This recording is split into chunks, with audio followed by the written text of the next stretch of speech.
लेकिन असद सरकार का समर्थन पूरी तरह से रूस की तरफ से किया जा रहा है और इसीलिए यह माना जा रहा है कि असद सरकार के लिए जो अपने हथियार, जो जिरकॉन मिसाइल रूस की तरफ से लॉन्च की गई, ये कहीं ना कहीं उसे एक सपोर्ट देने का काम करेगी।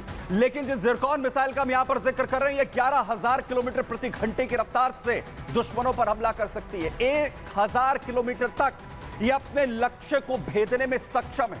समंदर और जमीन से इसे लॉन्च किया जा सकता है, कहीं से भी दुश्मनों पर अटैक किया जा सकता है और दुश्मन का एयर डिफेंस सिस्टम जिसे ये चकमा देने में पूरी तरीके से सक्षम है। साथ ही परमाणु हथियार ले जाने में भी जिरकॉन पूरी तरीके से कामयाब होती है और इसीलिए ये रूस के सबसे खतरनाक हथियारों में से एक है।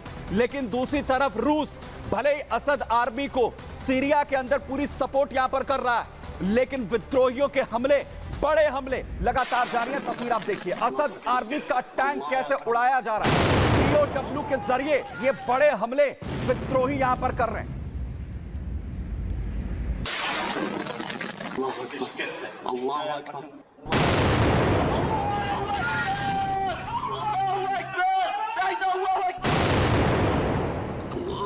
बड़े हमले बड़े हथियारों के जरिए असद आर्मी को टारगेट करते हुए विद्रोहियों की तरफ से हो रहे हैं। टीओडब्ल्यू मिसाइल इसका इस्तेमाल कर असद आर्मी का टैंक कैसे उड़ा दिया गया। वहीं दूसरी तरफ विद्रोहियों और असद आर्मी के बीच में आमने सामने की भिड़ंत लगातार हो रही है। देखिए, विद्रोही और असद आर्मी दोनों आमने सामने हैं। जबरदस्त जो टकराव की तस्वीरें सामने आ रही हैं ग्राउंड से।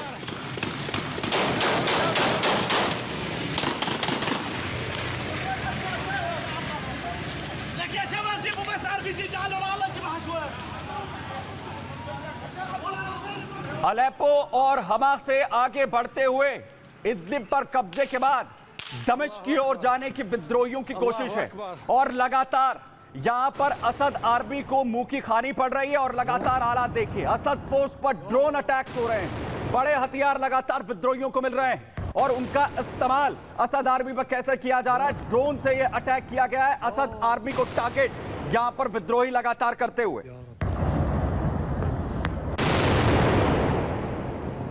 यो यो या रब यो यो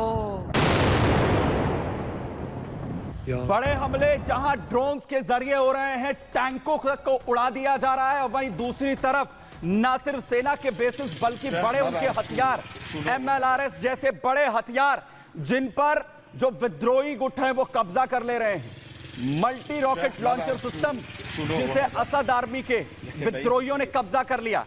ये हालात जो इस वक्त असद आर्मी के हैं,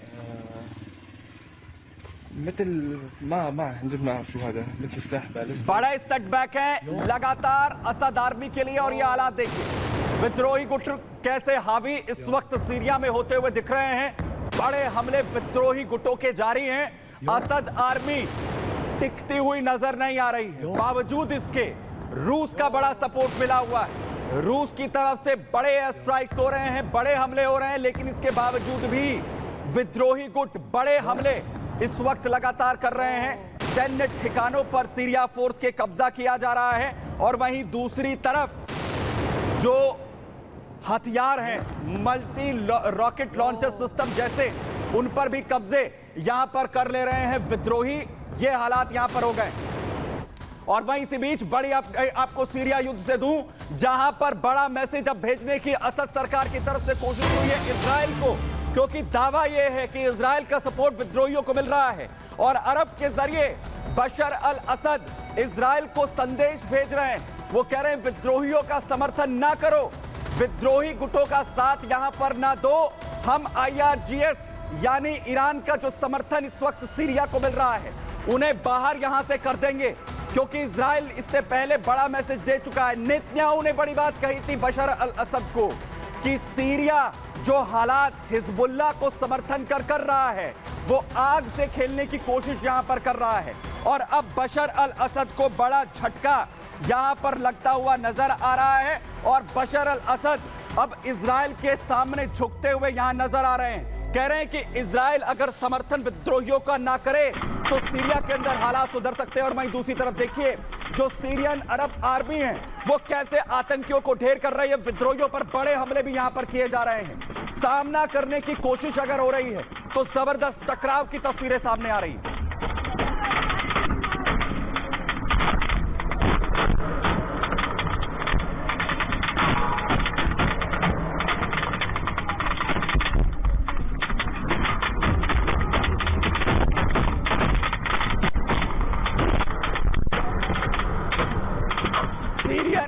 अरब आर्मी जो लगातार आतंकियों को ढेर करने की कोशिश कर रही है और दूसरी तरफ इदलिब में क्योंकि पूरा कब्जा इस वक्त विद्रोहियों का है और एयर स्ट्राइक्स यहां पर की जा रही हैं। एयर स्ट्राइक्स लगातार जो है वो असद आर्मी और सीरियन स्ट्राइक्स जारी हैं। हॉस्पिटल पर यह अटैक हुआ, हॉस्पिटल पर दहशत मच गई है।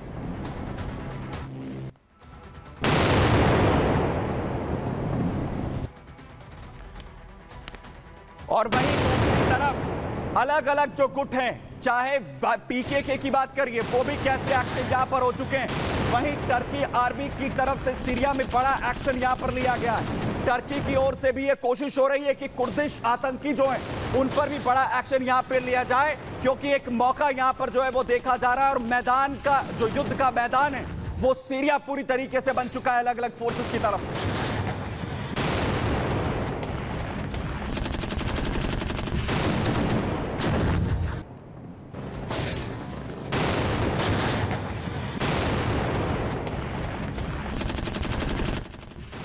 तो जहां एक तरफ बड़े एक्शन हो रहे हैं, इदलिब पे बड़ी कार्रवाई एक तरफ की जा रही है, युद्ध का मैदान अब सीरिया बनता हुआ नजर आ रहा है और मुश्किलें जो सीरियाई नागरिक हैं उनके लिए इस वक्त बढ़ गई हैं, क्योंकि जो अलग अलग फोर्सेस हैं, जो गुट हैं, विद्रोही गुट हैं, वो भी लगातार एक्टिव होते हुए यहां पर नजर आ रहे हैं। और लॉ एंड ऑर्डर की कैसे धज्जियां यहां पर मच चुकी हैं। बड़ी अपडेट आपको दूं, विध्वंसक तस्वीरें जो हैं वो ग्राउंड से सामने आ रही हैं। बड़ी अपडेट इस वक्त की आपको दे रहे हैं, क्योंकि सीरिया के अंदर हालात पूरी तरीके से बिगड़ चुके हैं। सीरिया में हालात लगातार बिगड़ते हुए नजर आ रहे हैं। नागरिकों को निशाना बनाया जा रहा है। आतंकी गुटों की ओर से खुलेआम उन पर गोलियां बरसाई जा रही हैं। नागरिकों की जान यहां पर ली जा रही है। सीरियाई नागरिकों को आतंकी कैसे निशाना बना रहे हैं, सीरिया में हालात कैसे बिगड़ रहे हैं, उसकी तस्वीर फुल फ्रेम जरा तस्वीर दिखाइए।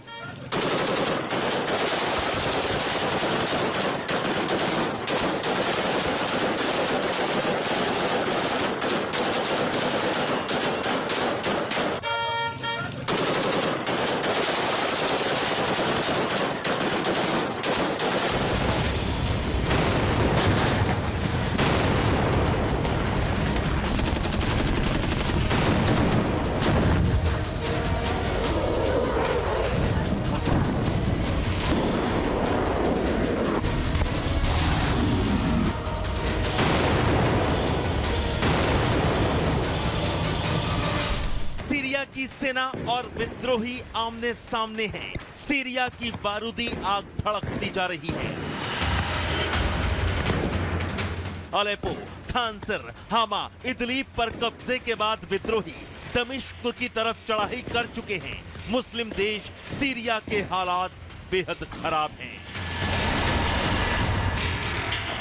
विद्रोही पूरे सीरिया पर नजर गड़ाए बैठे हैं। वहीं सीरियाई विद्रोहियों को तुर्की की एर्दोगन सरकार की शह मिल रही है। सीरिया के अंदर तक विद्रोही घुसते ही जा रहे हैं। सीरिया से सामने आ रही तस्वीरें पूरी दुनिया को हैरान परेशान कर रही हैं। सीरिया गृह युद्ध की आग में सुलग रहा है। विद्रोहियों से सीरिया को बचाने के लिए असद सरकार के समर्थन में रूस खुलकर सामने है। सीरियाई विद्रोहियों को खदेड़ने के लिए पुतिन ने भीषण हवाई हमले तेज कर दिए हैं। सीरिया के जिन शहरों पर विद्रोहियों ने कब्जा किया है उसे आजाद करवाने के लिए पुतिन की एयरफोर्स और सीरियाई एयरफोर्स मिलकर ताबड़तोड़ बमबारी कर रही हैं। सीरिया की बशर असद सरकार को इराक और ईरान का भी समर्थन हासिल है। सैन्य और आर्थिक मदद सीरिया को इराक और ईरान की तरफ से भी जारी है। वहीं सीरिया में भड़की सिविल वार को ईरान, अमेरिका और इजराइल की साजिश बता रहा है। इस वक्त विश्व एक नई जंग के बीच घिरता जा रहा है और इस युद्ध का नया मैदान सीरिया बन चुका है, जहां रूस, तुर्की, अमेरिका, इजराइल, इराक, ईरान और कई अरब देशों के एक साथ टकराव की पूरी संभावना है। Bureau report, Republic.